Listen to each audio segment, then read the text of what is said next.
Olá, espero que esteja tudo bem com vocês, né, nesse momento difícil que nós estamos a viver aí dessa pandemia. E nós vamos recorrer a esse recurso, né, de aula gravada, para vocês não ficar em prejuízo do conteúdo da nossa disciplina. Então, nós vamos perder, com certeza, em relação à interação que nós temos dentro de sala de aula, porque a participação de vocês é muito importante. Mas nem por isso nós vamos deixar de fazer a avaliação. Então espero que essa forma com que eu vou passar o conteúdo para vocês seja bem recebida. Eu não tenho, de momento assim, outros recursos, a não ser esse tipo de gravação que eu vou disponibilizar toda semana no YouTube. Então, eu espero que venha de encontro assim, as expectativas de vocês, que dê tudo certo, a gente continuar assim, ok? Nós vamos ver nesse módulo 3 a organização da igreja na América Espanhola. Nós sabemos que, à medida que os países ibéricos foram se instalando aqui na América Latina, a igreja também foi se organizando. Enquanto eles organizavam o governo deles, o governo político, a igreja também foi organizando o seu governo eclesiástico. Então, o que nós vamos estudar nesse módulo? Como se deu o processo de desenvolvimento e de organização da igreja na América Latina, desde a chegada dos primeiros missionários, e a vinda e desenvolvimento das ordens religiosas para a América Latina, sabendo que as ordens religiosas não vieram no primeiro momento, elas foram vindo aos poucos. Primeiro veio mais o clero diocesano, e depois vieram as ordens religiosas. E a realização de concílios, como uma forma que faz parte da organização da igreja, a realização de concílios, que ia se levantando as necessidades pastorais que tinha aqui na América Latina, e em resposta a essas necessidades pastorais se realizavam os concílios. A organização da igreja na América Espanhola, ela se dá a começar pela divisão político-administrativa de toda a América Espanhola e colonial. Então a América Espanhola ela foi dividida em 4 vice-reinos. O vice-reino do México, que abrangia a Nova Espanha, aquela Nova Espanha, considerada Nova Espanha, que abrangia o México, as regiões da América Central e os Estados Unidos. Depois nós temos o Reino do Peru, que é Nova Castela. É interessante que as regiões vão recebendo nomes ali da Espanha. Abrangia o Peru, parte da Bolívia e Equador. Nova Granada, ou seja, nós temos a Granada espanhola, temos a Nova Granada, que é a região que esse vice-reino que instituiu aqui na América Latina, que abrangia a Colômbia, o Panamá e parte do Equador. E por fim nós temos o vice-reino do Prata, que é uma região grande, que abrangia a Argentina, o Uruguai, o Paraguai e parte da Bolívia. Os territórios conquistados eles foram se organizando politicamente e religiosamente. A organização política se dá pelo governo político. Lembrando a vocês que esse governo político ele tem ali a legitimação da religião, a legitimação da igreja nesse governo político. Uma realidade da Idade Média que não se separava, a vida política com a vida religiosa, havia assim, uma mescla muito grande de interesses. A organização hierárquica, nós temos o governo eclesiástico que foram instituindo os bispados, e ao longo do tempo, e que se referia à conquista espiritual dos índios aqui da América Latina, dos povos pré-colombianos que aqui viviam. E também que a organização eclesiástica ela visava a cristianização dos ameríndios, ou seja, a evangelização dos índios. Então, para isso precisava de haver uma organização eclesiástica. E a formação de bispado, A formação do bispado tinha por intenção consolidar e reforçar o domínio espanhol aqui nas Américas. Então ligava-se à importância econômica ou militar também, lembrando a vocês essa mescla aí, entre a cruz e a espada, ou seja, entre o poder divino e o poder terreno. E também consistia, uma vez que se instituía um bispado, aquele bispado tomava conta da instalação das dioceses, né? E que seguiu as pegadas da criação de cidades, ou seja, criava-se uma cidade, criava-se também ali uma diocese.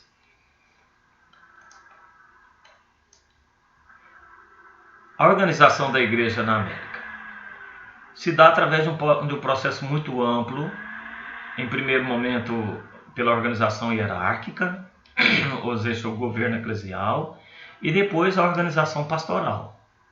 Primeiro a instituição de bispados, de dioceses, né? A criação das dioceses, a instalação das ordens religiosas.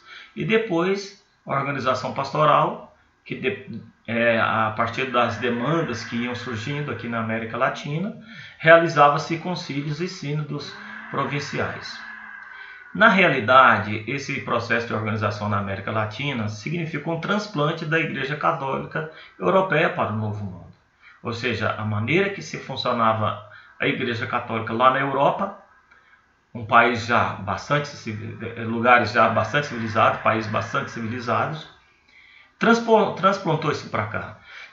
Isso, é claro, evidente, vai provocar um choque cultural muito grande, principalmente em relação à recepção que os índios tiveram, né, da ideia de Deus, por exemplo, que é algo assim impressionante, foi um choque cultural muito grande, porque os europeus tinham a concepção de um Deus que veio ao mundo e se sacrificou para salvar a humanidade. E os povos pré-colombianos que aqui viviam, né, que eram religiões profundamente sacrificiais, a gente vê isso naquele filme lá do Apocalipto, né, eles sacrificavam seres humanos para aplacar a ira dos deuses, para aplacar a sede de sangue por parte dos deuses. Então isso foi um contraste muito grande com essa igreja que foi transplantada para cá. A criação das dioceses. A primeira diocese criada na América Latina foi de Santo Domingo, em 1504, no século XVI. Né? E em todo o século XVI nós temos a criação de 31 bispados. Do século XVI até o século XIX, ou seja, por volta de 1808, foram criados um total de 99 bispados em toda a América Latina, cujas sedes são hoje cidades e centros importantes da América Latina. A criação dos Conselhos das Índias, que era um órgão do governo espanhol, criado em 1524, e que esse conselho ele tinha uma certa neutralidade, ou seja, ele tinha uma força, né, que deveria ser seguido, porém não foi, a gente sabe que não foi bem assim. As pausas são devidas à tosse. Eu estou com uma tosse seca muito forte depois de uma sinusite braba que eu tive. Então, o Conselho das Índias ele tinha uma certa autonomia nas decisões. E qual que era a função deles? Cuidar dos problemas eclesiásticos, né, em relação principalmente à escolha de bispos. Lembrando a vocês que quem nomeava os bispos não era o Papa, mas era o rei da Espanha. A criação de dioceses até o fim da época colonial. Então, quando precisava de criar uma diocese, recorria-se ao Conselho das Índias, que iria decidir a favor ou não da criação da diocese. A criação esplendorosa de bispados deveu-se também à própria organização da estrutura política para o Novo Mundo pela coroa espanhola. Ou seja, à medida que ia instituindo estados, que ia instituindo capitais, né, e grandes cidades e tudo, iam também sendo criados os bispados. Os bispados do Cone Sul, que é a parte mais sul do continente, né? Em Assunção foi criado em 1547, em Santiago do Chile em 1561, em Concepção em 1564, Córdoba de Tucumã em 1570 e Buenos Aires em 1620. A etapa de estancamento, ou seja, um período que ficou assim por muito tempo praticamente sem criar bispados, né? Oi, Geralda. Sim. Eu passei a mensagem para o 7º semestre e para o 5º. Certo. A primeira aula amanhã é com o 5º. E aí eles já vão criar o grupo. Certo. O Vinícius, que é aquele deficiente. O cadeirante. Ele é mais antenado. O César já pediu para ele criar o grupo. E eles ficaram. Então, essa etapa de estancamento, né, chega a aquele impulso de crescimento inicial e depois tende a parar, né, a frear esse crescimento. Então a igreja também passou por esse tipo de processo, né? Então poucas dioceses foram fundadas entre 1600 até chegar a 1800, que é o período da emancipação dos estados latino-americanos, dos países latino-americanos, em relação aos seus colonizadores, que são os espanhóis. Quais foram as causas, então, dessa etapa de estancamento? Em primeiro lugar, né, um pouco interesse por parte da coroa, né, que os grandes gastos na criação de dioceses. Também a consolidação da cristandade hispano-americana, ou seja, à medida que já ia evangelizando e tudo, chegava um momento de estabilização do processo de conquista.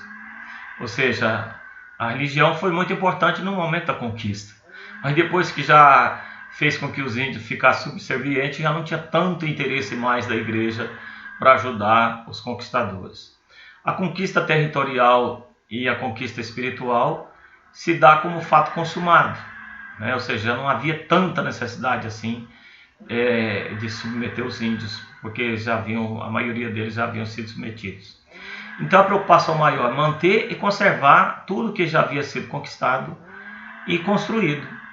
E isso se dá através de período de acomodação. Ora, os índios já haviam sido convertidos, a maioria deles já haviam sido convertidos, transformados em católicos. Claro, é evidente que a gente sabe que essa conversão sempre tem aquelas recaídas, né? Eles fizeram sobreviver os deuses deles, as crendices deles, através do catolicismo popular, do sincretismo religioso.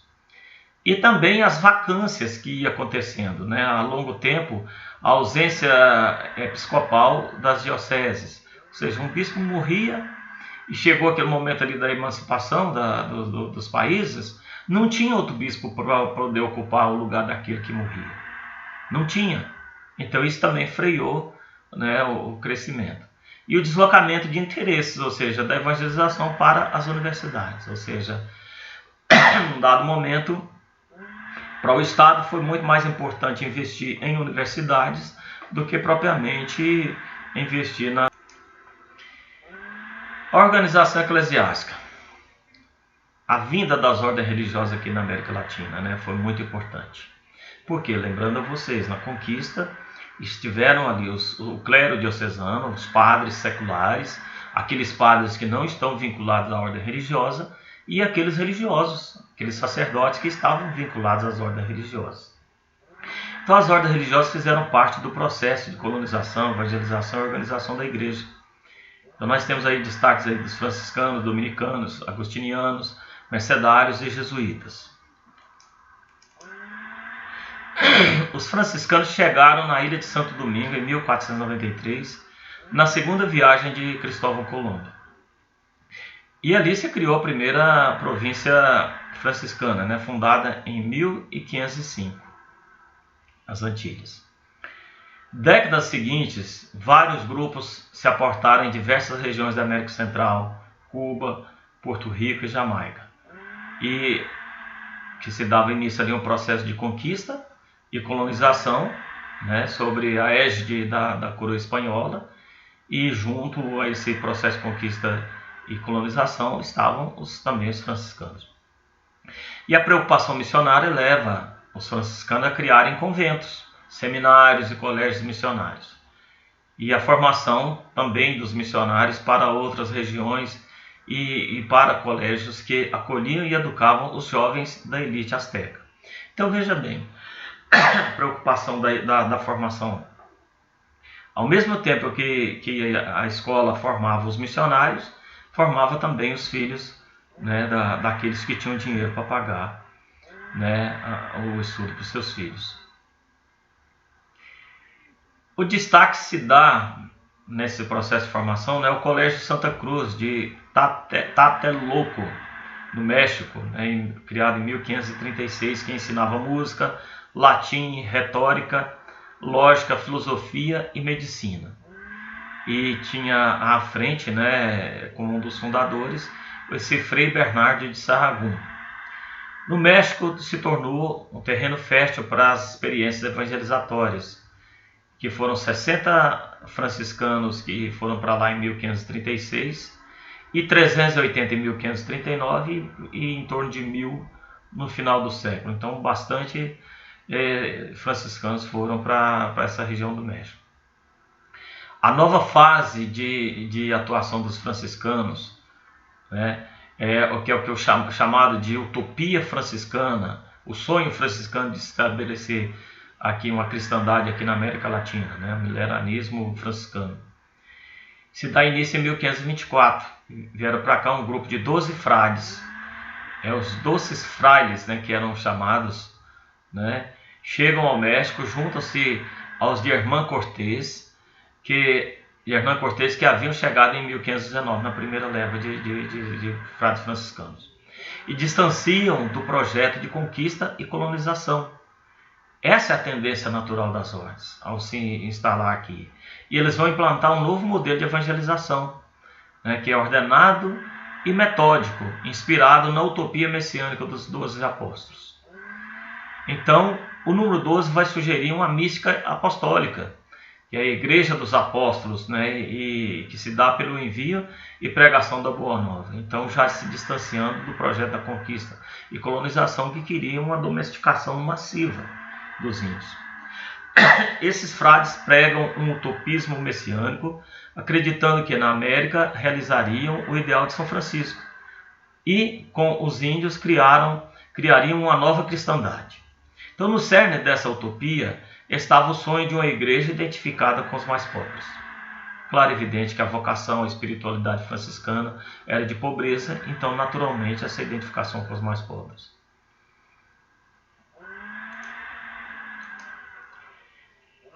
Esse historiador Henrique Dussel, ele vai descrever, né, parte da história dos franciscanos, afirmando que eles foram a ordem religiosa de maior presença no Novo Mundo durante toda a época, todo o período colonial, até chegar o início ali da emancipação dos países da América Latina. Então, no início do século XVIII, era em torno de 5.000 frades, chegando a quase 6.000 no início do século XIX. E somando mais ou menos 50% de todos os religiosos dessa época, ou seja, incluindo todas as outras ordens religiosas, 50% de todas as ordens religiosas da América Latina e Caribe era de franciscanos. Então, contudo, temos que levar em conta que, a essa época, os jesuítas já haviam sido expulsos do continente americano. Ou seja, claro e evidente, se os jesuítas estivessem aqui, eles fariam assim, um número bem maior do que os outros 50% que faz frente aos franciscanos.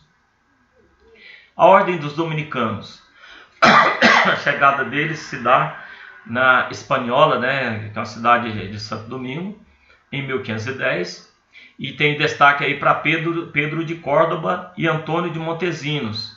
É devido a Antônio de Montesinos o sermão profético em defesa dos índios. Ele, ao lado de Bartolomé de Las Casas, vai sair em defesa dos índios.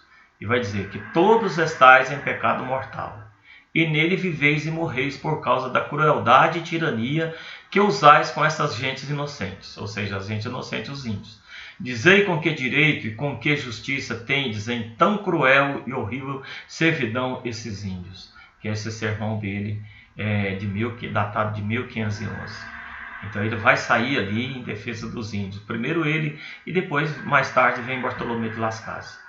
A marca distintiva dos dominicanos se dá pela formação teológica universitária, ou seja, uma vocação de formação teológica e da instituição ali, da criação de universidades. A crítica ao sistema colonizador espanhol vivia fortemente através de Bartolomé de Las Casas. O latido da minha cachorra fica para vocês aí a título de easter eggs, né? Eu não sei se o termo seria isso. Então, no século XVI, né, com exceção do Brasil, porque o Brasil já foi colonizado pelos portugueses, estenderam-se por toda a América Latina a atuação desses dominicanos, de Santo Domingo até o Chile. E províncias foram criadas, as províncias dominicanas, lembrando a vocês que o provincial ele tomava conta de várias ordens, de vários dos dominicanos, todos que estavam numa determinada região, eles se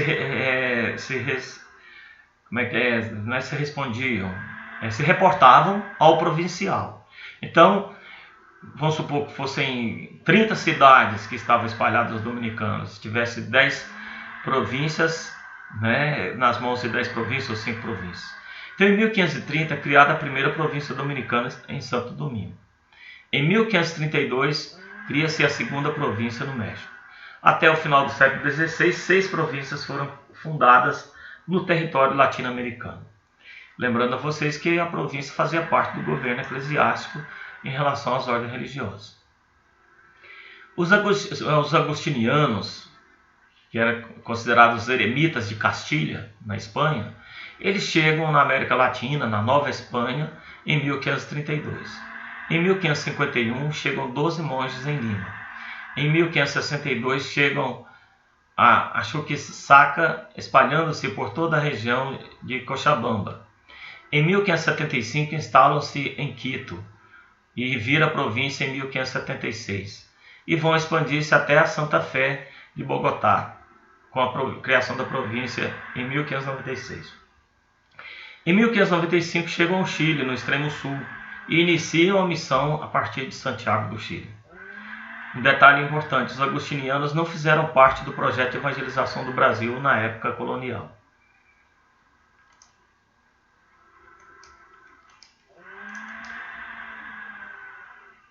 Os mercedários. Os mercedários chegaram em Santo Domingo em 1514, ao México em 1530, Lima em 1536, Guatemala em 1538 e Cusco com a fundação de uma província em 1580. Para cada ordem religiosa tinha os provinciais próprios daquela ordem religiosa. A atuação dos mercedários. Cidade de forma a ser uma presença marcante na região do Peru e da região do Prato. Ali houve uma presença pouco significativa das outras ordens religiosas, ou seja, houve uma concentração maior dessa ordem religiosa naquele lugar, deixando pouco espaço para a atuação de outras ordens religiosas. Em 1590 já existiam conventos em Assunção, Salta, Tucumã e outras cidades platenses, ou seja, da região do Prata. Partem de Quito e chegam ao Pará em 1539, após espalhar-se pela região amazônica, período de união entre Espanha e Portugal, pelo tratado, se não me engano, Tratado das Tordesilhas. Então, no final do século XVI, só na província de Cusco, os mercedários tinham 114 sacerdotes, 17 doutrinas, que era o nome das paróquias dos índios. Na província de São Miguel de Lima eram 13 conventos, 47 paróquias de índios e 161 sacerdotes. Na província do Chile existiam 11 conventos. A chegada dos jesuítas ao Brasil. Lembrando a vocês que os jesuítas eles atuaram principalmente aqui no Brasil.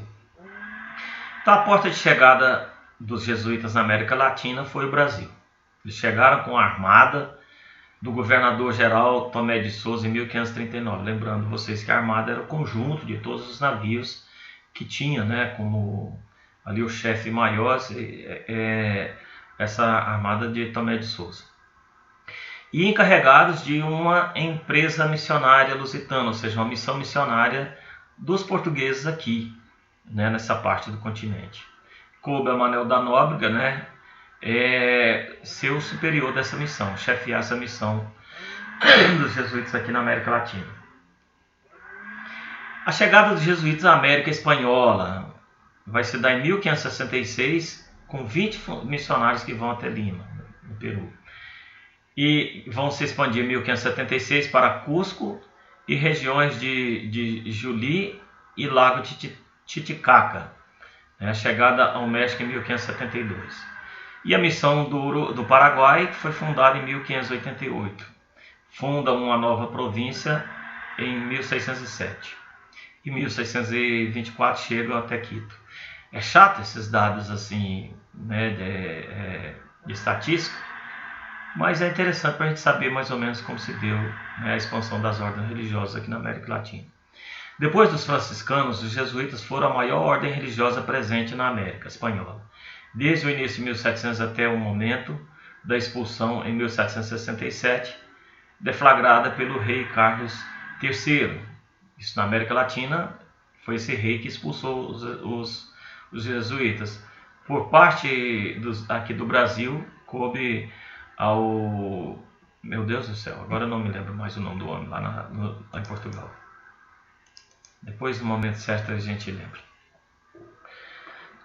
Alguém for falar das ordens jesuítas, da atuação deles. Não sei, não estou me lembrando agora. Então, as ordens religiosas, né? E pior que eu não tenho vocês para me lembrar quem era. Então, as outras ordens religiosas, né? Além daquelas que nós vimos, né? Tiveram outras ordens religiosas, como a dos capuchinhos, né? Que é assim, uma divisão dos franciscanos, que chegaram mais tarde na América Espanhola. Mas precisamente em 1651 é que foi a chegada deles. Também tivemos carmelitas, beneditinos, que marcaram uma presença assim, bem menor, né, aqui no Brasil.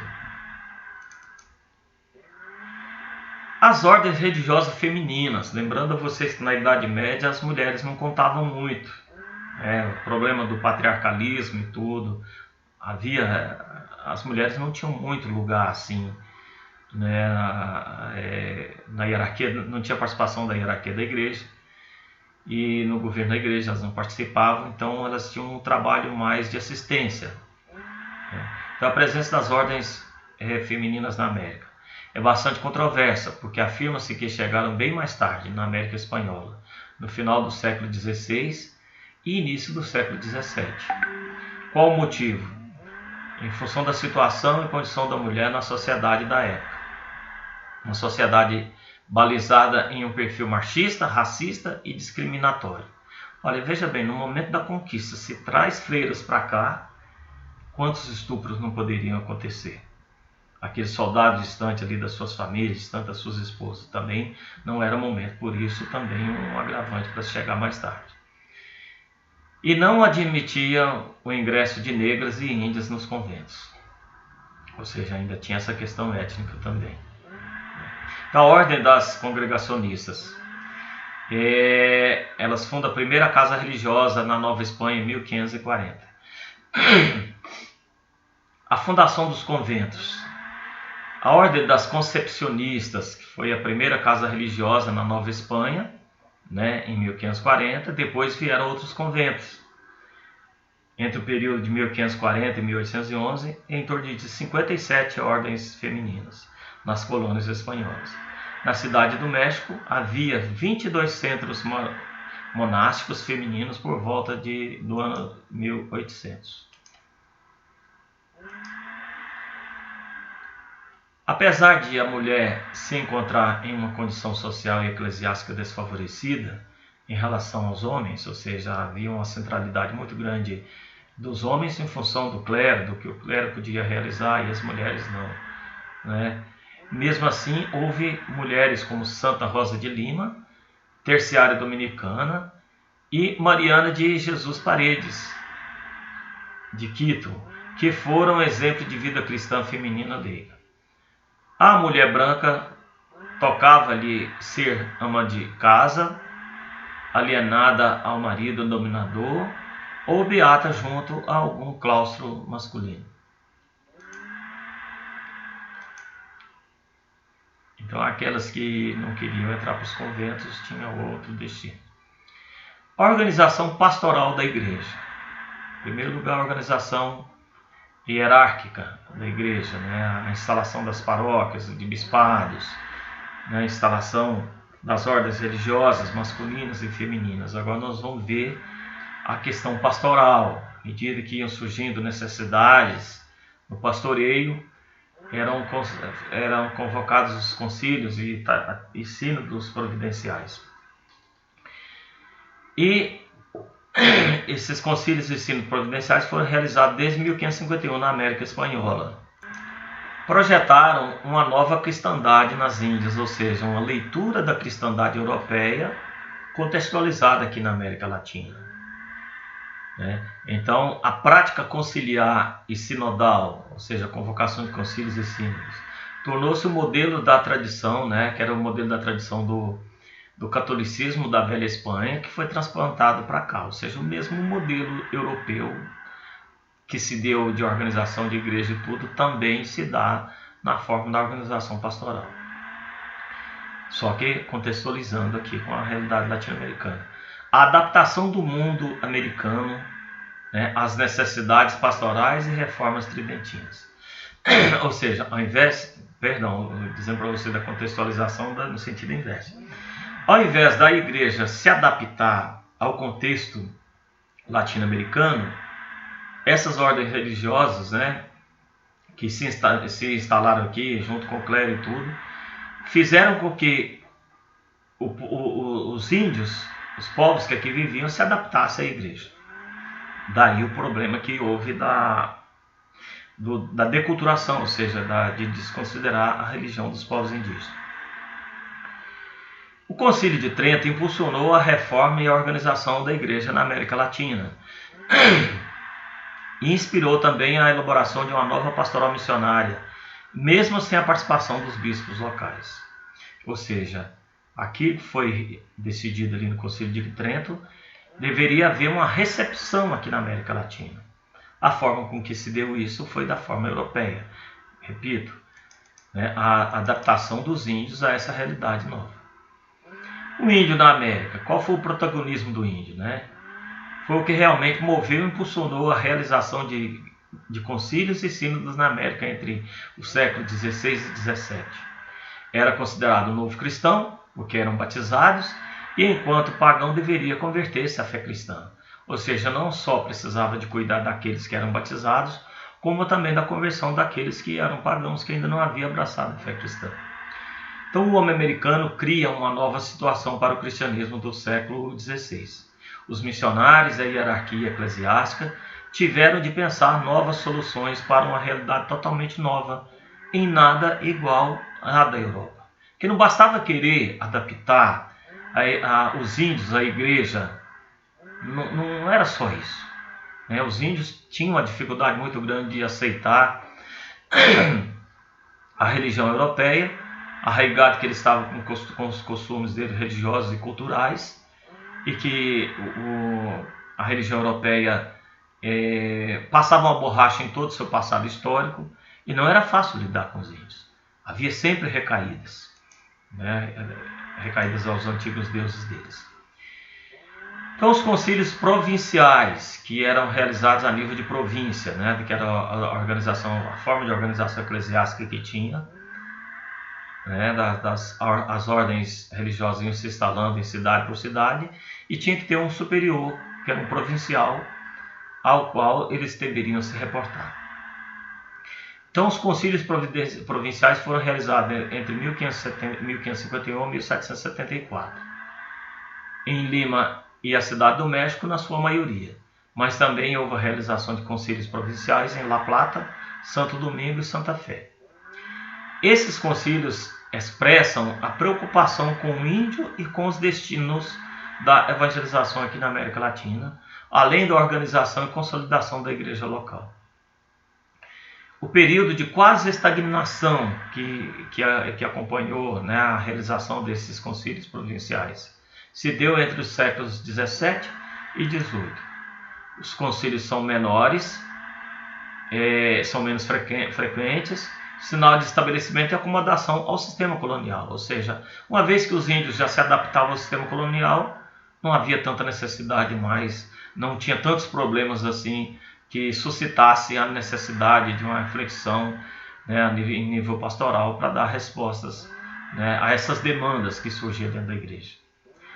E a escassez de concílios também se dá, ela é análoga à escassez de dioceses. À medida que foram deixando de criar dioceses, né, também foi diminuindo a importância desses concílios, cujos fatores são semelhantes. Ou seja, o porquê de não haver os concílios era o mesmo motivo pelo qual não havia instituição de novas dioceses. Os temas tratados nos concílios. Problemas relacionados às atividades missionárias e pastorais. Como é que se devia, né, se comportar os missionários, né, aqueles que governavam a igreja, os pastores. O combate à idolatria, porque, repito a vocês, a evangelização aqui não se deu num modo estado assim puro. Os índios não aceitaram tudo, né? Houve resistência silenciosa, mas houve essa resistência, e eles voltavam sempre, às vezes era pego em idolatria, com algumas imagens em casa, com algumas imagens em rua bruta, e eram punidos por isso. A administração dos sacramentos aos índios também era uma temática envolvida. Como deviam ser as paróquias, ou seja, as doutrinas indígenas. Sobre se os índios eram ou não iguais aos espanhóis, também eram questões que suscitavam naquela época e que era tratada a nível de concílio. Ou seja, os índios eram verdadeiros seres humanos, os índios eram escravos, os índios eram destituídos de razão, os índios eram considerados crianças que deveriam ser ensinadas até se tornar adultos, né?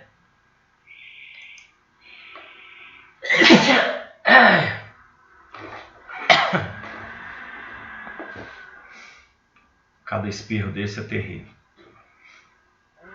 Se eles tinham capacidade e maturidade suficiente para serem evangelizados.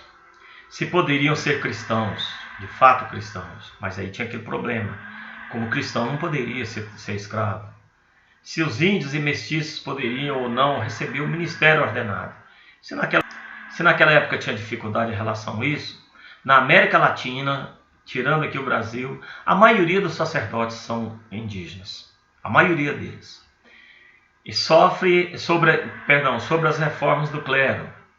Né? Essa reforma do clero, gente, acontecia em função de muitos sacerdotes se casaram, constituíram família, né? Juntaram muitos bens, se enriqueceram. Então isso gerou um problema para a igreja. E que a gente vai ver bastante isso naquele processo de tridentização ou de romanização que acontece aqui na América Latina. O termo processo de romanização remete à Igreja de Roma, ou seja, enquadrar os sacerdotes que aqui estavam vivendo de forma ilegal, né, aos moldes da Igreja de Roma. E também eram tratados concílios, né, assuntos sobre a fundação de seminários e reduções indígenas. Reduções indígenas era a descida do índio, né, da sua aldeia original, para reduções, onde eles ficavam, várias comunidades indígenas ficavam juntos, próximo dos missionários, para não se tornarem presas fáceis para o sistema colonizador. Sobre o estudo das línguas indígenas, principalmente os jesuítas se ocuparam disso aqui, eles têm um dicionário de Tupi-Guarani, e a redação de catecismo na língua dos nativos. Aqui nós vemos um processo de enculturação, que para você escrever alguma coisa para os índios, você tem que conhecer a língua deles. Então, esse conhecer a língua deles já é um processo de enculturação que nós depois, mais tarde, nós vamos ver no projeto da nova evangelização. Os destaques em termos dos concílios, né? Em Lima, no Peru, foram realizados concílios no concílio no ano de 1582 até 1583. Foi dirigido pelo bispo Toribio Mogrovejo e tinha por finalidade a adaptação e tradução de Trento, ou seja, para os territórios do vice-reinado do Peru, né, da Nicarágua ao Chile, e Trento hispano-americano. O que significa isso aqui? Né? Houve as decisões de Trento, e essas decisões de Trento, as decisões conciliares, valem para o mundo inteiro. Então significa a receptividade daquilo que foi decidido em Trento aqui na América Latina. A mesma coisa aconteceu com o Concílio Vaticano II. Depois aconteceu as conferências, né, latino-americanas, para poder adaptar as decisões do Concílio Vaticano II às realidades latino-americanas. Era mais ou menos assim. José de Acosta, que é um teólogo jesuíta, defendia uma pastoral que respeitasse a identidade dos índios, e uma igreja autônoma para resolver seus próprios problemas naquele momento. Então não só Bartolomé de Las Casas, mas também José de Acosta teve essa atuação. Na Cidade do México, em 1585, foi realizado um outro concílio, que tinha por a intenção de adaptação das leis já existentes às decisões de Trento. Ou seja, aquilo que havia sido decidido em outros concílios tinha que se adaptar a Trento. Então, tudo que depois de Trento, toda a igreja tinha que alinhar-se a Trento. A consulta também, né, a teólogos, através das ordens religiosas, a teólogos em ordem religiosa e outras pessoas, a respeito da evangelização, né, em forma de memoriais, petições e queixas, ou seja, como é que estava sendo aplicada a evangelização aqui na América Latina. O que tinha de conquista nessa evangelização? O que tinha de deficiência? Quais eram as queixas dos missionários? O que precisava de ser mudado para que a evangelização tivesse maior eficácia aqui na América Latina? E os memoriais, né, as situações deploráveis dos índios em relação à doutrinação cristã, né, repartimentos, ou seja, trabalhos forçados, e as reduções indígenas. Tudo isso aqui entrava, né, como discussão nesse concílio. A relação entre missionários e índios, né, com a administração de sacramentos, e como deveria ser o interrogatório e a confissão dos índios. Lembrando a vocês que esses interrogatórios, quando eram pegos ali com imagens de outros deuses, né, que com alguma coisa sinalizavam uma recaída na fé, esses interrogatórios principalmente os franciscanos, usavam tortura, né? As torturas aplicadas ali na época oh meu Deus, como é que é o nome da Inquisição, eram aplicadas sobre os índios. O sentido do concílio. O sentido de uma legislação eclesiástica na Nova Espanha. Essa legislação exprimia o modo de pensar daqueles missionários eclesiásticos sobre o índio e sobre sua própria tarefa evangelizadora a partir de sua prática pastoral. Os efeitos dos concílios. Frutos de seu tempo, né? Os concílios exerceram um papel fundamental na organização da igreja e na conquista do território espiritual dos naturais, apesar de muitas vezes representarem retrocessos aos avanços conseguidos, pois a história dos concílios linenses e mexicanos é a história dos avanços e dos retrocessos da evangelização e da organização na América Latina. Então, uma avaliação muito importante, né, do processo de evangelização e de colonização aqui na América, que se fazia visibilizar através do concílio. Os sínodos, o papel fundamental na organização da cristandade hispano-americana, né, que era muito importante esses sínodos. No século XVI, entre 1539 e 1598, foram realizados 30 sínodos diocesanos. Lembrando a vocês que tinham os provinciais e os diocesanos. No século XVII, vão subir para 65 sínodos. Então, a importância dos sínodos. Menor que os concílios, destinava-se à aplicação da legislação conciliar, né, que se dá a tradução e aplicação dos concílios, ou seja, os concílios que se davam em termos a nível de províncias, né, de uma região, englobando uma região maior. Então, os sínodos locais tinha essa função de fazer essa adaptação do que era decidido nos concílios. Mas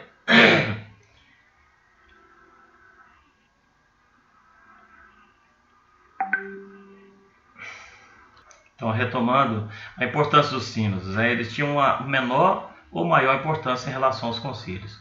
A menor importância porque destinava-se à aplicação da legislação conciliar, né, que consiste na tradução e aplicação dos concílios, que era decidido nos concílios, no contexto local.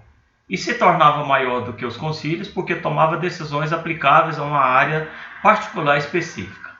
Ou seja, envolvia a participação do clero e missionários, aos quais cabia a aplicação das decisões dos sínodos. Ou seja, o sínodo sem aplicação não tinha qualquer valor. Então, por isso, essa importância maior. E envolvia um contingente maior de agentes evangelizadores e missionários em nível regional. E aqui a gente termina esse módulo, né? E eu espero que no próximo módulo a gente possa já ter melhorado, às vezes, a gravação, não sei como é que vai chegar até vocês. A gente vai tentar fazer com que os próximos vídeos sejam melhores gravados. Obrigado.